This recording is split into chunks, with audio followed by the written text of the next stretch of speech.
Hello friends, and welcome back to my channel and to this week's video. For this week's video, I'm going to be doing another volume 1 binge. So I kind of have acquired 6 new volume 1s, and who knows, a couple more might get added to this as I go shopping over the weekend. So, but as of now, there are 6 new volume 1s that I have to read. So I thought I would go ahead and do another one of these volume 1 binge videos. So yeah, I had a lot of fun with this, and it seemed like you guys enjoyed it as well the last time I did this. So yeah, go ahead and watch my last one if you haven't already. But this one, I will say, doesn't have as much variety. I think that my last volume 1 binge, I had a bit more variety as far as genre goes. I feel like there's more shoujo and romance in this binge. So yeah, just something to kind of be aware of. But yeah, with that, I will go ahead and talk about the first volume 1 that I read because I just finished it. Good evening. I just finished the first volume 1, which is Villains Are Destined to Die. This is a manhwa series, so it reads from left to right as opposed to right to left. And it is in full color. So if you can already tell by the cover, the art on the inside is even more stunning. And I just love the main character's like bright pink, like magenta hair. It's just so striking, and I don't know, it's just a very stunning reading experience. This is an isekai about this girl who wakes up in the world of this dating game, and she wakes up in the body of the villainess in the story. So basically the game has 2 modes. Normal mode, where you play as the main like heroine who, you know, it's pretty easy to gain the affections of the different love interests. And then you have hard mode, where you play as the villainess. So she woke up in the villainess's body, so of course the game is in hard mode. What I really enjoyed about this is that the author really stayed true to keeping the game element in this. So you see how the main character kind of switches between having those like multiple choice, answers to respond to the other different characters.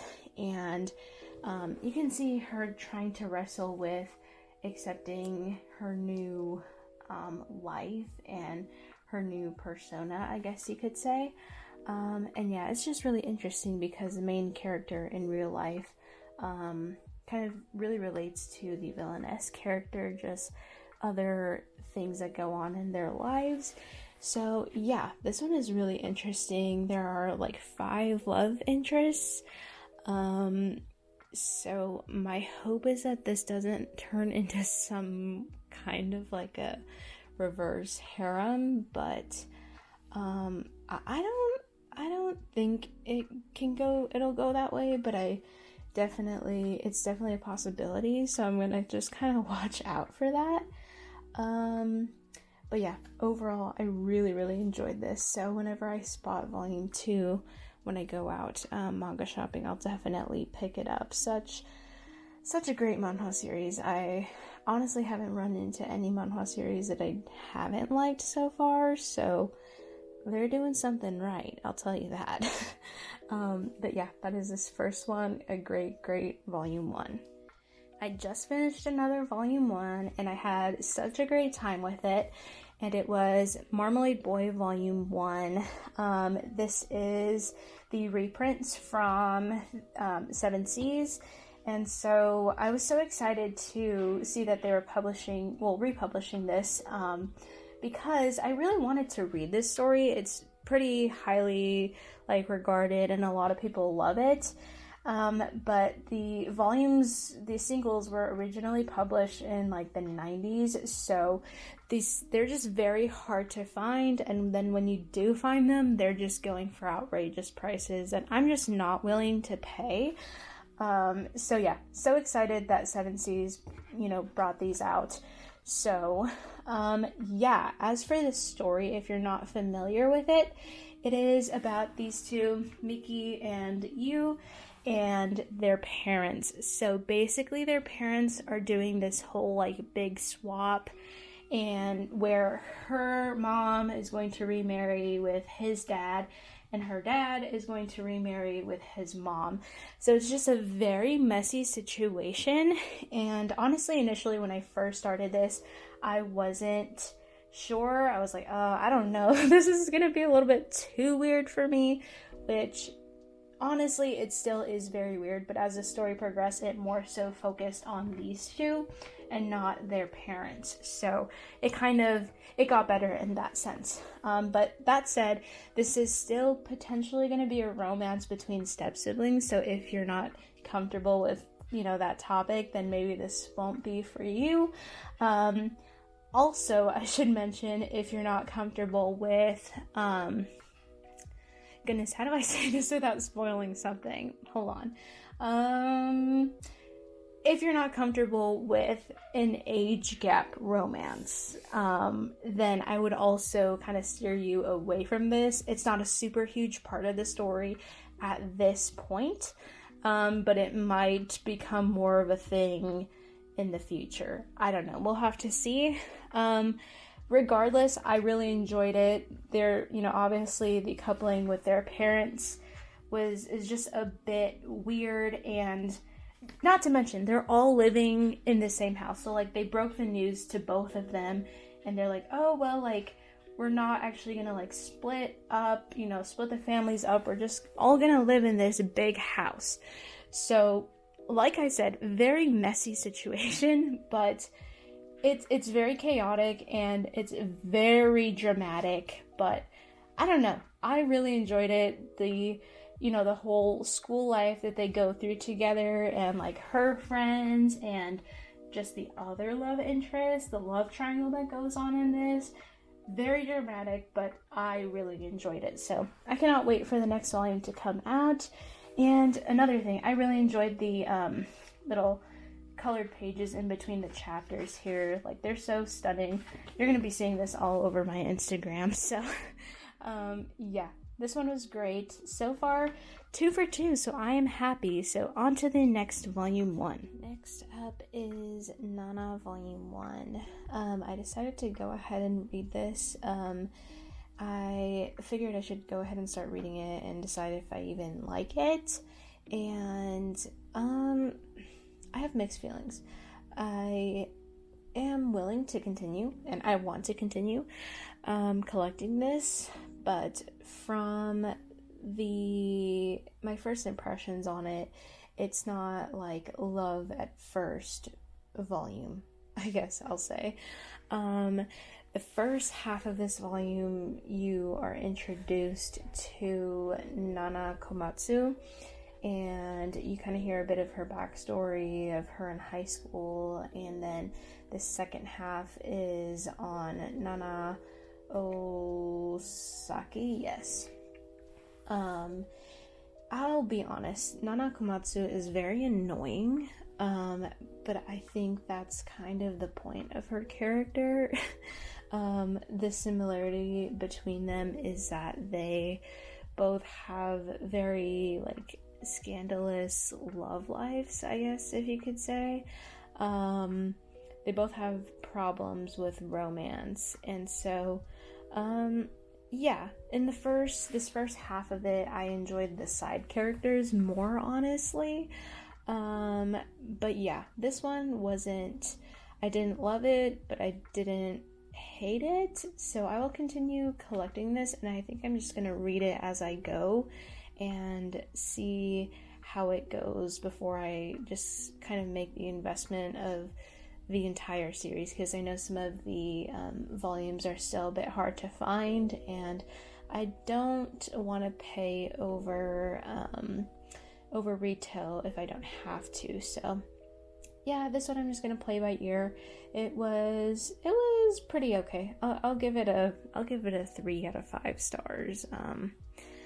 Maybe like 2.5. That feels too low though. Anyways, I think you might be able to gather how I'm feeling about this one. A little bit disappointed that I didn't love this, but we shall see as I continue with this one. Okie dokie, I just finished another volume 1, and this is Snow White with the Red Hair. This was really cute. I definitely see why this is a much loved series. This is pretty cute. I enjoyed this a lot. It didn't blow me away, like it wasn't anything like outstanding, but I still enjoyed it quite a bit, so I'll definitely be continuing with this series. And I think I'm going to hand this to my younger sister to see if she would like to read it, because it seems like something that younger audiences would enjoy for sure. So, but that said, it's not anything like super, like childish or anything. It's just a really cute shoujo series, and the characters are great. I love all of them already. And the setting, let me see if I can show you. This is kind of like a fairy tale kind of fantasy setting. So, I mean, given the title, Snow White with the Red Hair, I mean, yeah, you can kind of see bits of the palace here. If I can show you better.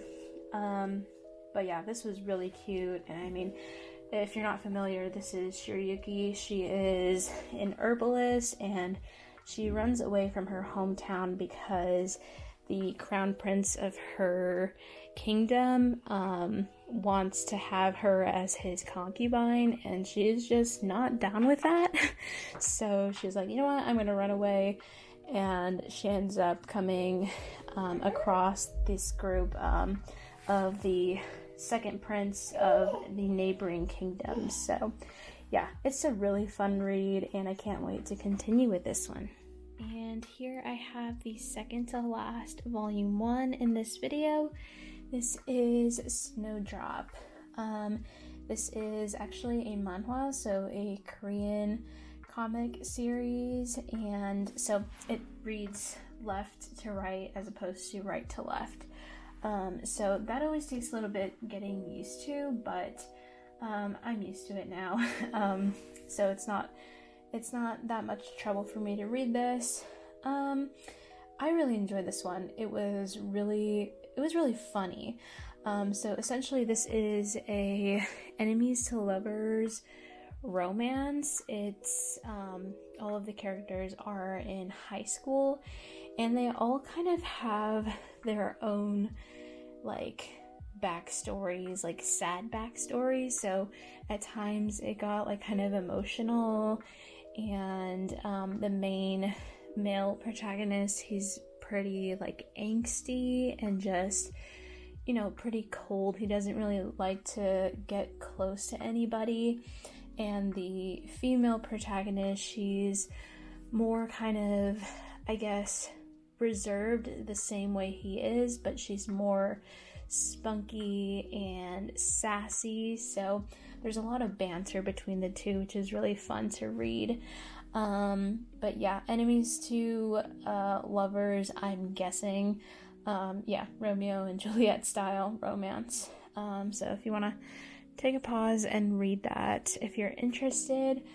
But yeah, I really enjoyed this one. I am pleasantly surprised. Like I said, I didn't really know what to expect with this one, but I'm glad that I ended up liking it. So on to the last volume. We're now at the final volume 1 for this video, and we're ending it off on a good note. I think this might be the favorite of the volume 1s that I read.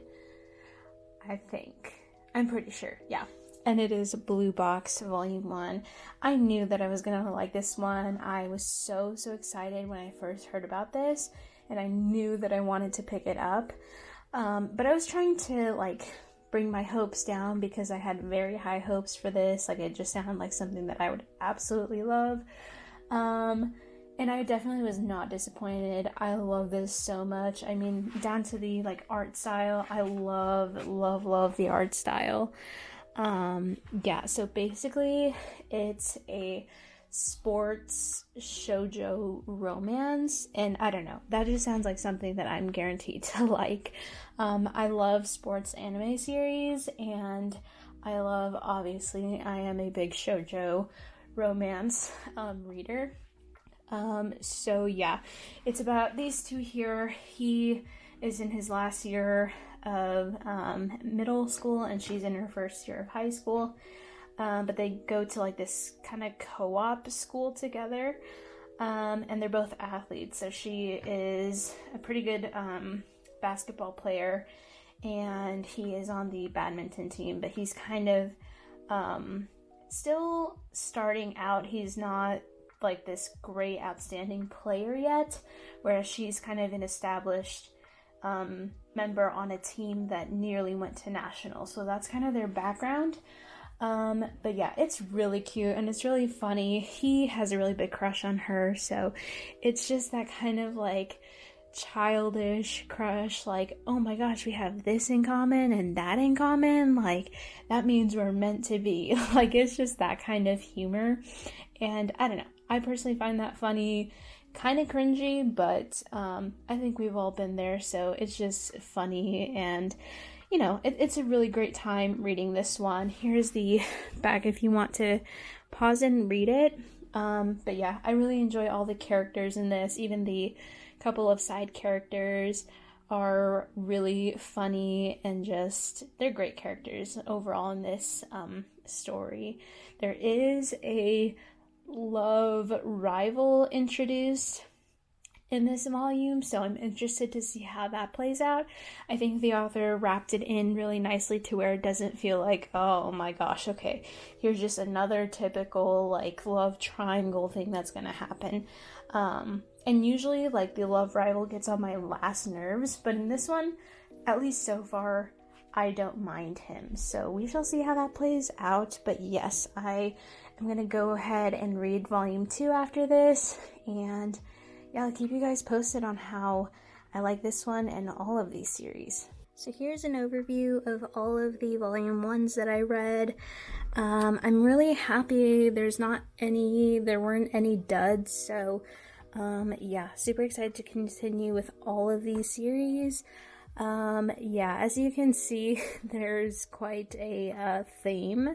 Last time I feel like I had some more action series, so perhaps next time I do one of these, I'll have to do a more shonen and like seinen type of binge. But yes, that is all that I have for this week's video. Hope you guys enjoyed, and let me know if you guys have also read any of these, or if, I know a couple of these are kind of older series, so let me know if these are some of your favorite series as well. So yeah, I will talk to you guys in next week's video, and I hope you guys are having a great day. Bye guys.